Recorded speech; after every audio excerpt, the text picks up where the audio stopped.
Dear friends, David and Goliath is a beautifully crafted story.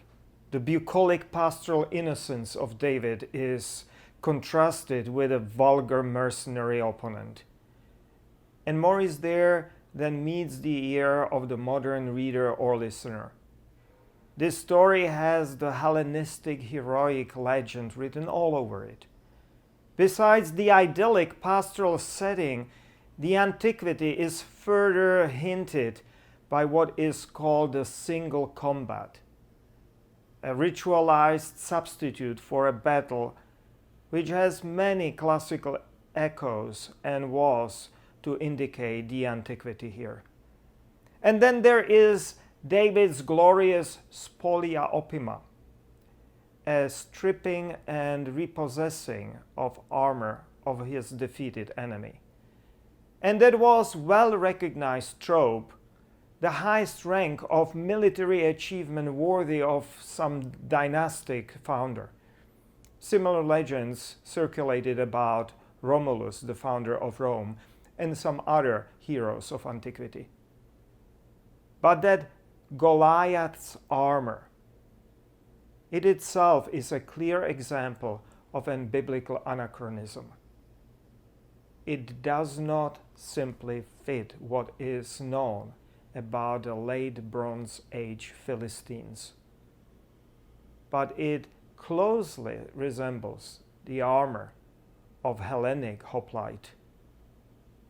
And then there are also differences between Hebrew and Greek texts, ancient Hebrew and ancient Greek texts.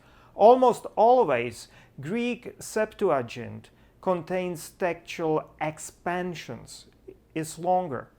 In this case, it is the other way around. It is Hebrew Masoretic text, which is about a chapter longer, further pointing to relatively late textual development of this story.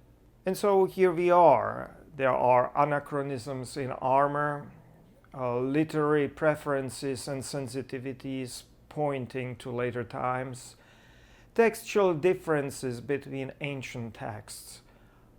All of that is pointing towards Hellenistic composition of this legend. And then at the center is another strong argument which might escape many modern readers.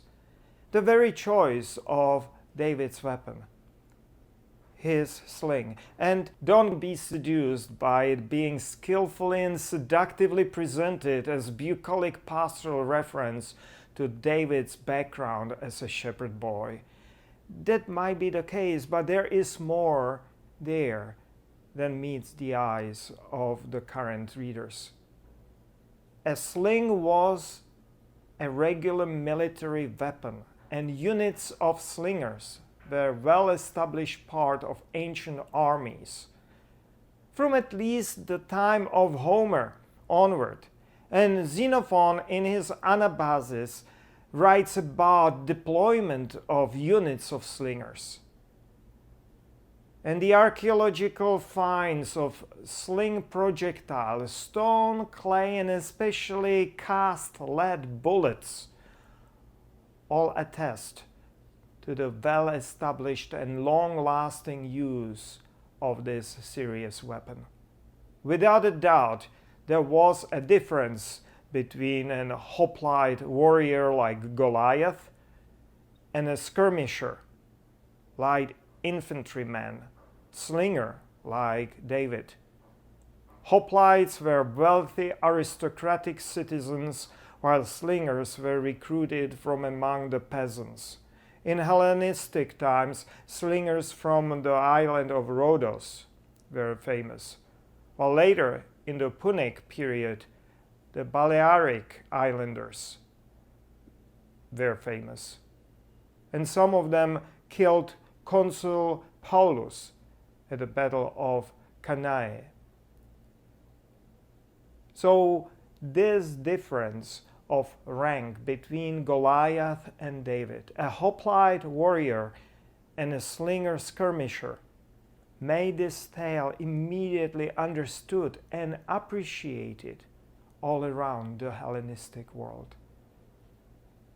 David and Goliath is a well-known biblical legend, but its cultural and military Hellenistic background is something not that many might know about the Bible.